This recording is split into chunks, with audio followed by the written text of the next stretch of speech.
Hello, I'm Tara Brabazon, and I'm the Dean of Graduate Studies at Charles Darwin University, and welcome to Outrider 31, SoTL, the Scholarship of Teaching and Learning.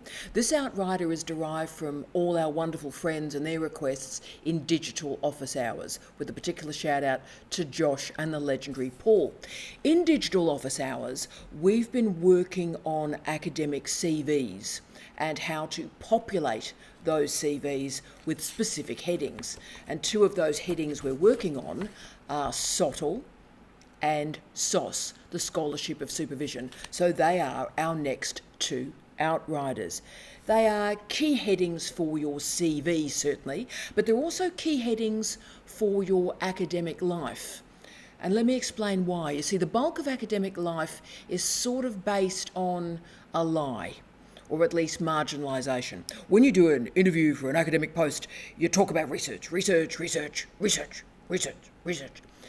But of course, teaching pays the bills of our universities. Put another way, teaching subsidises research. So you have to find a way with all this discussion of research, to actually talk about your teaching in an evidentially based way.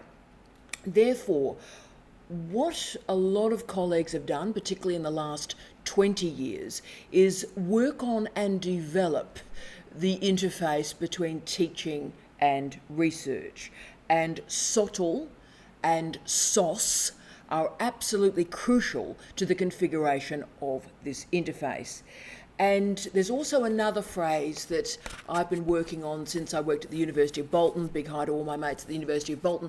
And at Bolton, of course, learning-led research was the trope of the institution. And having worked there, that trope has stayed with me and has transformed my life. So also think about learning-led research. For all of you that are currently doing applications, getting into your first job, getting into your 20th job, and trying to get yourself organised for interviews and careers, the goal of today is to configure that heading in your CV, SoTL, Scholarship of Teaching and Learning, but then we're going to talk about how to populate that heading. SoTL has one goal, and that one goal is to understand student learning through the practices of teachers in higher education. The priority, though, is also to disseminate that understanding. So just having a vibe, having a thought bubble, that's not SoTL. But demonstrating and disseminating those concepts of student learning and teachers' roles in it, absolutely. And that dissemination could be a departmental seminar. It could also be a publication. Now, Peter Felton configured 5 maxims for best practice in SoTL, and this was brilliant, I thought. Inquiry-focused student learning, but also research that's grounded in context, that's methodologically appropriate and rigorous, so explaining how you did the research and why, but also conducted in partnerships with students and disseminated in a fora of some kind. There are many origin stories of SoTL, but obviously the most famous one is from Ernest Boyer's 1990 report for the Carnegie Foundation for the Advancement of Teaching. And the report was titled Scholarship Reconsidered, Priorities for the Professoriate. That heading certainly dates it as 1990. And also the language used in this report is of a different time in the history of higher education. But even at that point, 1990, the role and function of SoTL was clear: to break out of that tired old binary opposition of teaching and research, and a recognition of, quote, the great diversity of functions in higher education. End of quote. Significantly, Boyer defined SoTL and worked with SoTL because he believed our universities were going through a crisis. Now, he was right. What that crisis was the widening participation agenda. So more people started to attend universities and they were sociologically diverse. So the old notion of a professor teaching people just like their younger selves All of a sudden, by 1990, it was realised that was absolute rubbish. Of course, it was always rubbish, but it was clear that it was really creating attrition and failure and disappointment in the sector. So he was right. 1990 was that time of crisis. The massification of higher education and the professoriate, that is the academics, completely unable to manage that massification. And therefore something was needed pretty desperately to improve the calibre and the quality of teaching and learning in our universities.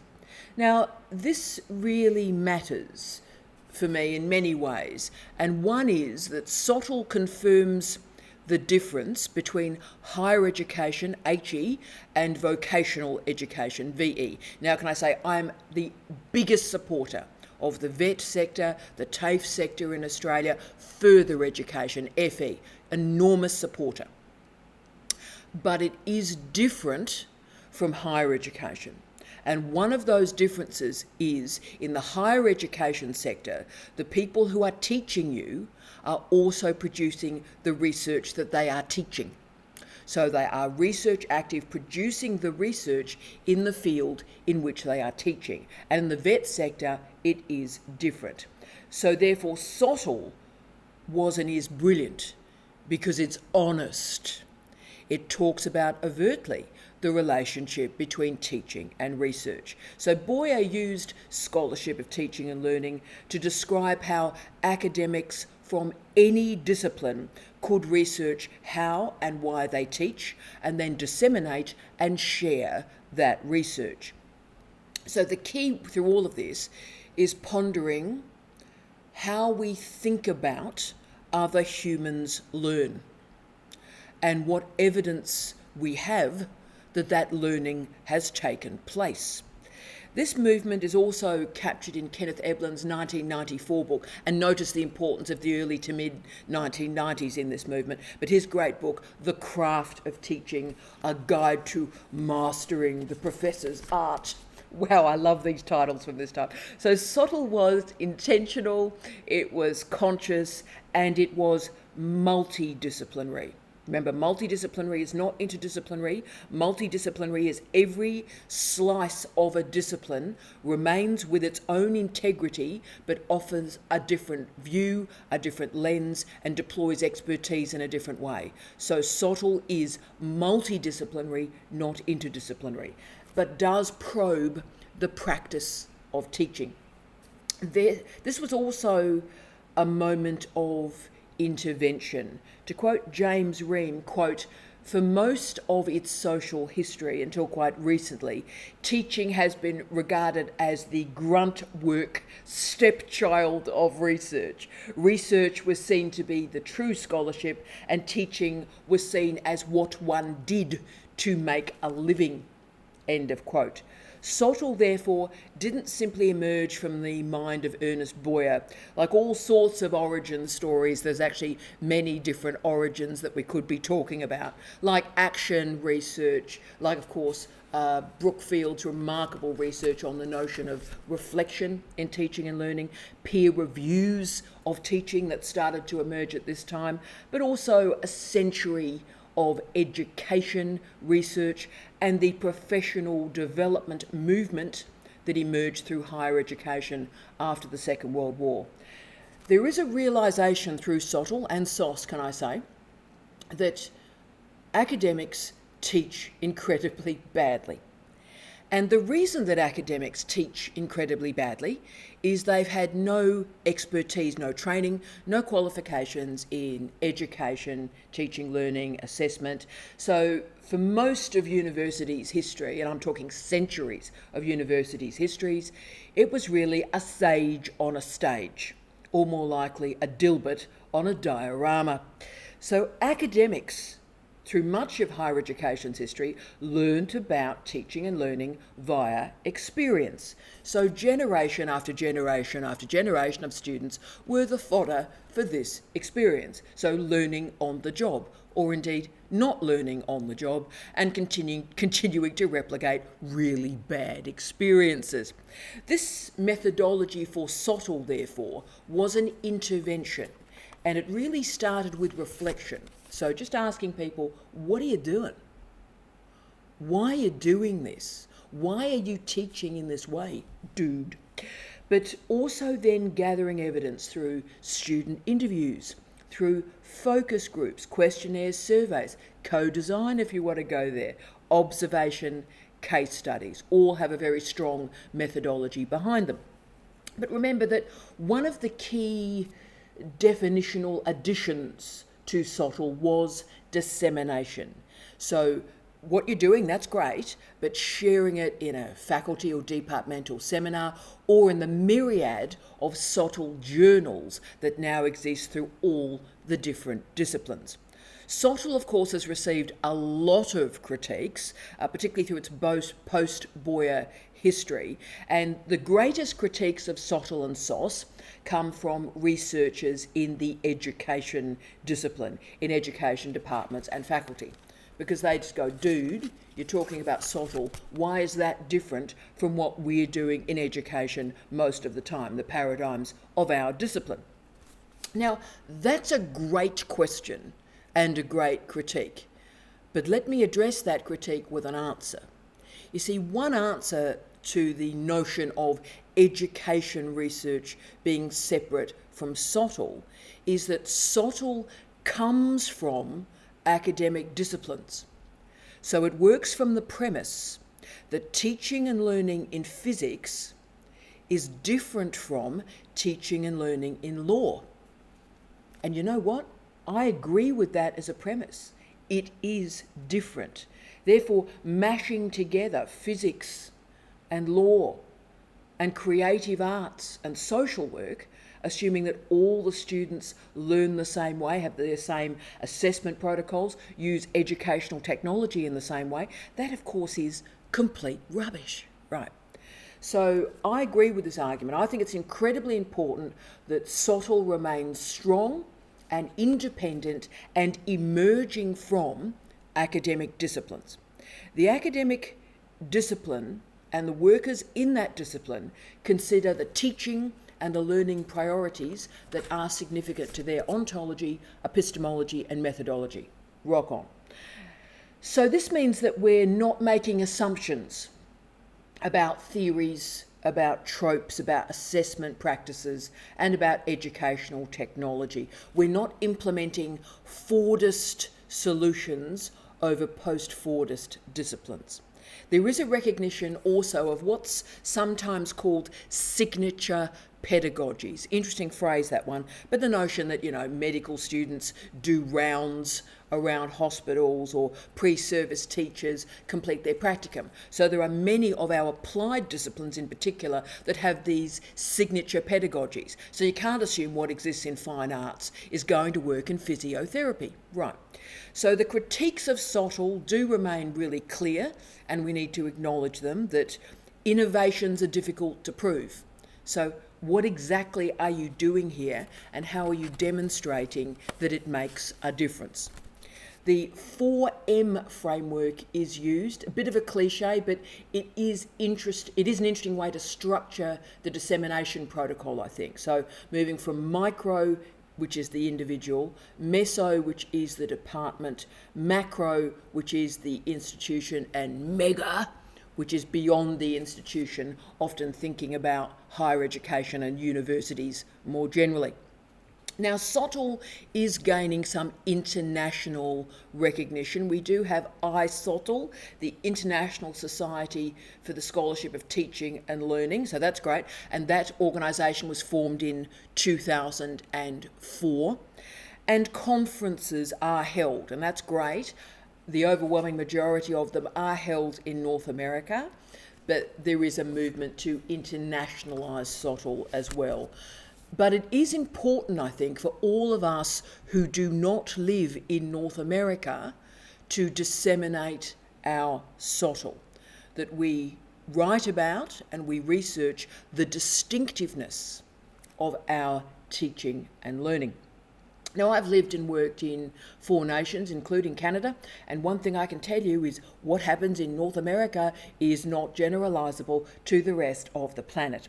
So therefore, it's up to us who have lived and worked and taught and learnt differently and perhaps defiantly, those of us who have taught in really innovative ways, our time has come to not complain about the domination of North America in SoTL, but actually do something about it and write back, research back, teach back, learn back.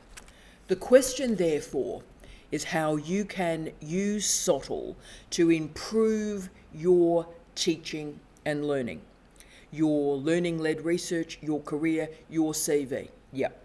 As Nancy Chick has confirmed in her great research, she illuminates, quote, critical moments of practice, end of quote. If you ever need something to hold on to, what am I doing here? What's SoTL? It's illuminating critical moments of practice. That's great. It asks that we make learning visible. How do we display? How do we prove that learning has taken place? What are your proxies? SoTL starts with a belief, it starts with an assumption or a premise, and then it is tested through research. So, you may think, for example, that group work is effective in social work. That may be your premise. Group work works in social work. Well, you need to do your learning-led research and demonstrate if that is actually the case, and talk about what evidence you're going to deploy to prove that. So what we're doing is we're moving beyond an opinion or homology or a vibe. We are disseminating through SoTL, and this can be obviously disseminated through a seminar or a conference paper, but also, as we talked about a couple of weeks ago, please use NITROs, non-traditional research outputs, so you can disseminate this work through podcasts, through vlogs and videos, or publish an article in one of the burgeoning journals. This is incredibly useful for your career. It's also incredibly useful for your discipline, because you're generating structured opportunities for feedback and also creating a culture of intellectual accountability. Excellent. SoTL is certainly thinking aloud, and it presents arguments about teaching and learning in a rigorous, transparent, but also a very considered way. It also, and this is important to me, welcomes disciplinary expertise. The expertise in biology, ecology, speech pathology, that expertise matters. And you summon your research from your disciplinary expertise. And of course, that is what creates the tension with education as a discipline and education researchers. But if you think about it, why would a theory of information scaffold, why would a theory of assessment work equally from ecology and social work? Why would that one trope, that one way of thinking about assessment operate between disciplines? Interesting. So why would, I'm living this at the moment, why would a Fordist platform, a Fordist learning management system, be able to crunch in the material, the teaching materials from social work or from education or from biology or from cultural studies? Why would one interface be able to manage the diversity of disciplines? Also, SoTL, like higher education studies, is a recognition that what may work in kindergarten to 12, K to 12 education, will not work in higher education. And that's why I get concerned, in fact I sort of freak out a bit, when in a university people refer to teaching and learning and what we do in that teaching and learning space as pedagogy.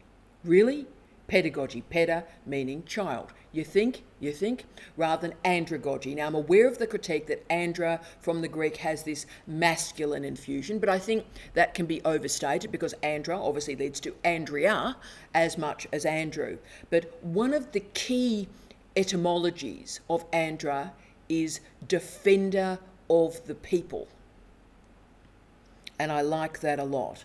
So that's why I use andragogy. But let's get just a little bit more into that pedagogy, andragogy differentiation. Do you really believe that children and adults learn in the same way? Now, SoTL demonstrates through very careful research into sociological groupings that children and adults don't learn in the same way.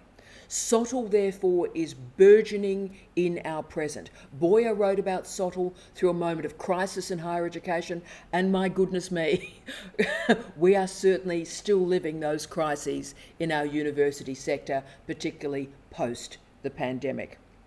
And we're managing all sorts of problems, rubbish learning management systems, rendering the diversity of our disciplines like a sausage maker, putting it into a Fordist system.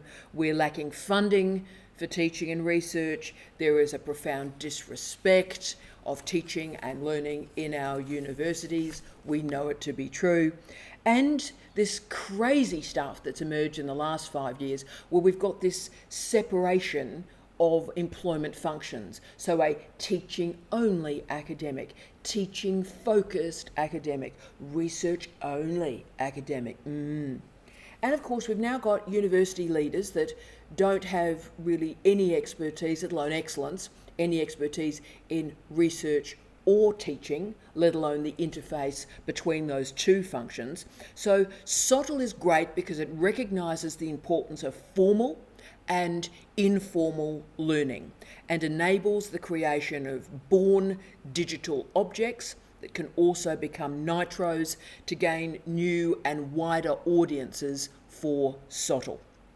SoTL can reframe our universities through a multimodal lens, creating innovative relationships between theory and practice, methodology and epistemology. We can stop all the assumptions about learning and start to be really responsive and transparent about our proxies for learning. How do we as teachers know that learning has taken place? Most importantly, teaching and learning through SoTL means that teaching and learning no longer is the housework of our universities. SoTL asks that we as scholars consider our role as teachers in the configuration of learning. How do we know learning has taken place? And also, it builds dissemination strategies between teachers and learners, teachers and students, and that can enhance our learning between the generations and therefore enable citizenship. As Kimberly Grant demonstrated, SoTL is a whole of university project and commitment. It welcomes and recognises disciplinary expertise, and it also critiques our assumptions about ourselves and about the people that we teach. It ensures that learning in our universities is not secret, behind a screen or behind a closed door of a seminar room. It has a public face. It has an audience. And Huber and Hutchings in 2005 described, quote, the big tent, end of quote, of SoTL, which I love a lot. And what they mean is whatever discipline you're in, whatever stage of your career you're in, there is a SoTL moment for you today. It can enable your CV. It can enable your career. It can also transform the culture of teaching and learning in your university and in your discipline. This is what Michael Smith confirmed as being, quote, citizenship through the curriculum, end of quote.